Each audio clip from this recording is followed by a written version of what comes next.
Black Clover as a series has a great deal of characters, some even favored more than the main characters themselves. And we all know Black Clover is widely known for creating some of the most well-written side characters in the shonen genre. And so, in this video, we will explain the abilities, importance, and overviewing huge battles of one of these very characters, Magna Swing of the Black Bulls. Magna, just like our main character Asta, came from a humble background in the village of Rayaka, a village of peasants trying to make ends meet with whatever they have. Magna was an orphan who grew up to be reckless and a delinquent that causes trouble all over town in an effort to be noticed and seen. This created a bad name for himself, and on top of his already mistreated social status, he was mocked for his behavior and seen as a waste of space and a nuisance to his town. In an attempt to prove his importance and stand out amongst his people, he was influenced by the only person that saw his worth, an old man that watched him grow up, and so decided to try out for the Magic Knights exam, and he was successful, as he manages to be chosen by the Magic Knights squad, the Black Bulls. Being chosen in the Black Bulls isn't really a hard task at all. You don't have to be proving and having the most flashiest spells or, having the most amount of mana, right? To be chosen in the Black Bull, all you have to present is something worthy to the captain of the Black Bulls, that is Yami, of course. So what Magna showed Yami was that he has the guts to go up against, he has the bravery, he has the will to go up against odds stacked against him, and he will do it even if he's backed against the wall, right? So Yami saw that in Magna despite his background, despite his mana amount and all that sort. So Yami saw that in Magna, and that is why he was chosen into the Black Bulls. And now, after joining the Black Bulls, his importance was cemented in. For the Black Bulls are reckless junkies that really have no order whatsoever. And Magna, ironically, being the stubborn brat that he is, joined the Black Bulls, and he had to set an example. He had to be the man of the house, apparently, because Yami isn't really manly as it comes to duty, right? So he has to be like the guy to be, stop messing around, let's get things straight, let's not be bums. That's the type of man that Magna is. So that was his importance to the squad mates in the Black Bulls. Now let's heat things up a bit, for that's Magna's specialty after all, with his ever so menacing fire magic. Well, at least when it comes to appearance. You see, Magna's fire magic is amongst the most common magic types, and dependent on your mana capacity and your personality, its strengths and uses varies. In Magna's case, his spells aren't really praised for their attack power, instead for their variety. Magna's fire magic comes with a handful of uses, and if we're being honest, he's one of the few mages with a roster of spells, so here they are. Let's begin. First off, we have the explosive fireball, one of his main attacks actually, which is just a regular fireball that he throws, and upon impact it explodes. Number 2, we have the exploding buckshot. This is one that basically has multiple explosive fireballs thrown at once. And at number 3, we have the prison kill buckshot. This one essentially is a barrage of fireballs that essentially when thrown can have multiple extensions and a longer burn time, to put it simply.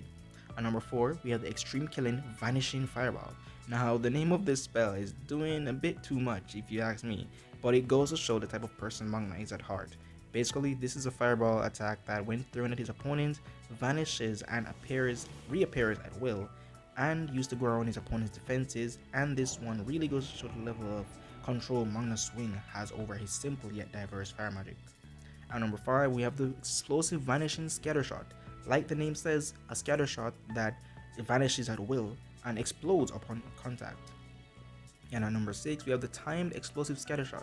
This one is an explosive scattershot with fireball comes with timed explosions. This one is one of my very favorite, and it makes Magna a very unpredictable and troublesome opponent regardless of who he's up against. And at number 7, we have the maximum explosive fireball. This one packs the most punch, as it's essentially a massive fire gun that explodes upon contact. Because of its size, Magna uses a close to mid-range attack and almost risks result. Now, if you're anime only, we're heading to spoiler territory, so please proceed with caution. You have been warned. So at number 8, we have the Soul Chain Deathmatch, Magna's most busted spell, and only busted spell to add to that, but hey, that's completely fine, as this allows Magna to conjure up fire chains made from trap magic arrays to evenly distribute the mana between himself and his opponent, despite their difference in strength. Once he scores a solid hit, it's all game over for you unless you can throw better hands than Magna, which I highly doubt, as he is one of the most formidable as it comes to hand-to-hand combat due to rigorous training. And then we have the extension of that spell at number 9 being Soul Chain Team Deathmatch, one of his latest spells addition, to be quite frank. And as the name implies, it is essentially the same Soul Chain Deathmatch, but it allows for the power to be split between 2 or more persons and distribute in a different myriad of ways. Lastly, we have these creation spells. Grand Slam, a baseball bat of sorts shaped out of fire used to increase the speed of his projectiles. We have the Fire Brass Knuckles. Though this is a made up name, it is a canon spell, so used to increase the damage of his physical attacks, especially when using Soul Chain Deathmatch. And then we have his reinforcement and restraining spells, which we only see him use once actually. Base Run Gamble, a pair of shoes made from fire used to increase his movement speed. And we have the Flame Rope Solid Binding Formation, as the name implies, is basically a rope used to bind his targets.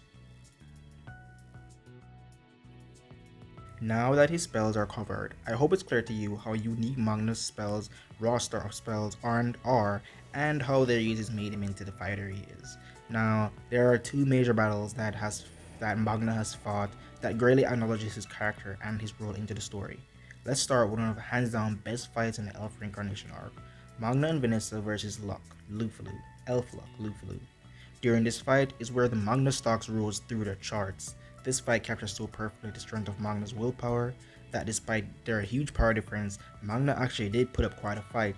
Now I know Vanessa was helping him with Rouge, but analyzing his fighting style and his unwavering bravery and commitment to fight against his best friend and bring him back to no matter the cost really goes to show why Magna is the true underdog and worthy of being called one of the most determined characters in Black Clover. Next up, we have the also famous Magna vs 100% Devil Possessed Dante.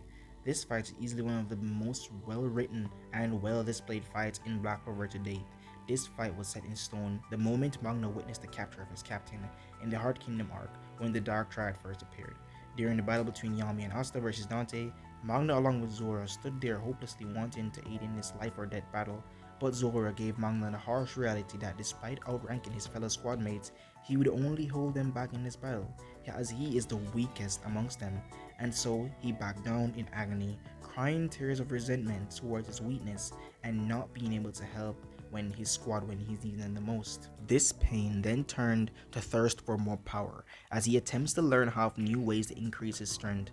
Backed against the wall, he confronts Zora to learn how to use trap spells. Zora teaches him the fundamentals and essence of trap magic, with that, Magna, after months of training under Zora, conjured up the spell Soul Chain Deathmatch, and by destiny alone, stepped foot onto the battlefield in spade and went toe-to-toe with 100% devil-possessed Dante. This put Magna bravery and strength to the absolute test, and by sheer guts alone and his broken spell, built by immovable discipline and patience, was able to defeat Dante, one of the strongest characters in the story at this point, all by himself, further solidifying Magna's greatness as a character and is proof that he's the most fearless fighter in Black Clover. There you have it, folks. Magna Swing explained, truly a goated character in the story of Black Clover, favored even as much as the main character himself. He deserved every praise, and so that's why this video was made today. Well, if you made it this far into the video, you should, if not already, like the video. Please leave a comment below about anything discussed here today, and please, if you love Black Clover as I do, I strongly advise you to subscribe and turn on the noti bell for videos like these and more. Thanks for watching, and I'll see you in another one. Peace.